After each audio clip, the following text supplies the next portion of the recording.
ఎంతమంది అడ్డం పడ్డా ఎంతమంది కాళ్ళల్లో కట్టెబెట్టాలని చూసినా ఇయాలటికి ఇయాల 18,000 కోట్ల రూపాయలు ఇయాల రైతుల ఖాతాలో మనం వెయ్యడం జరుగుతుంది. మిత్రులారా, జూలై 18న మొదలు పెడితే ఇయాల 15 ఆగస్టు, సరిగ్గా 27 రోజుల్లో 18,000 కోట్ల రూపాయలు రైతుల ఖాతాలోకి బదిలీ చేసిన ప్రభుత్వం పార్టీ ఏదైనా ఉందంటే ఈ దేశంలో అది కాంగ్రెస్ పార్టీ, తెలంగాణ ప్రభుత్వం అని నేను చెప్పదలుచుకున్నా. నేను సూటిగా సవాలు విసురుతున్నా. తాటి చెట్టు లెక్క పెరిగితే సరిపోదు, దూలం లెక్క ఉన్నావు, దూడకున్న బుద్ధి కూడా లేదని ఆనాడు హరీష్ రావు సవాలు విసిరిండు. మీరు రైతు రుణమాఫీ చేయండి, నేను సిద్దిపేట ఎమ్మెల్యేకు రాజీనామా చేస్తా, మళ్ళా ఎన్నికల్లో పోటీ చెయ్యనని. ఇవాళ ఈ వైరాగడ్డ మీద నుంచి ఖమ్మం ప్రజల సమక్షంలో హరీష్ రావు, నీకు సీము నెత్తురుంటే, సిగ్గు లజ్జ ఉంటే రాజీనామా చెయ్యి.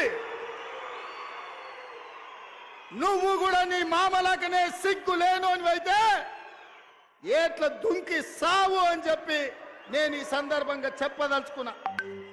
ఆయనని నేనన్నా, హరీష్ రావు సిద్ధంగా ఉండు, సిద్దిపేటకు పట్టిన శని పీడ చీడ విరుగడవుతుంది. 15 ఆగస్టు లోపల 2 లక్షల వరకు రుణమాఫీ చేసి తీరుతామని మాట ఇచ్చిన ఇవాళ 15 ఆగస్టు నాడు మళ్ళీ అదే ఖమ్మం గడ్డ మీద నుంచి ఇవాళ సవాలు విసురుతున్న హరీష్ రావు, నీలో చీము నెత్తురుంటే నీకు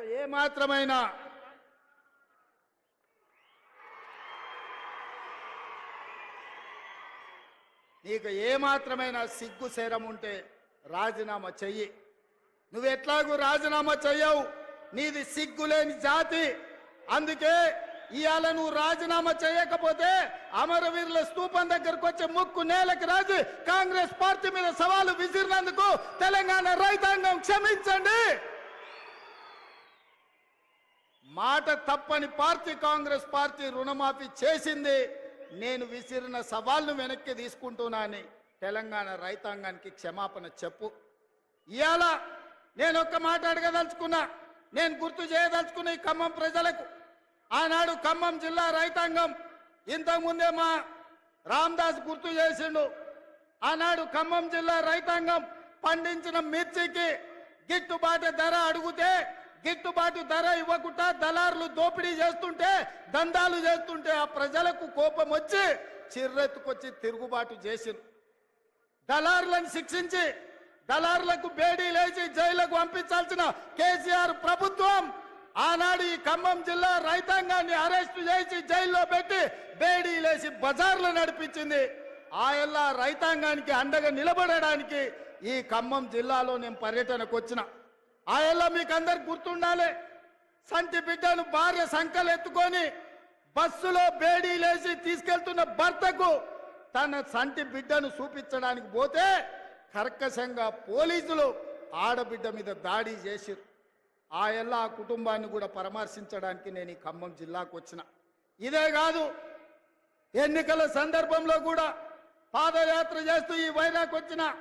ఆనాడు మిమ్మల్ని అడిగిన, వైరాలో ఎమ్మెల్యేగా గెలిపించండి, తప్పకుండా రైతులకు 2 లక్షల రూపాయల రుణమాఫీ చేస్తామని చెప్పినాం. ఆర్టీసీలో ఆడబిడ్డలకు ఉచిత ప్రయాణం ఇస్తామని చెప్పినాం.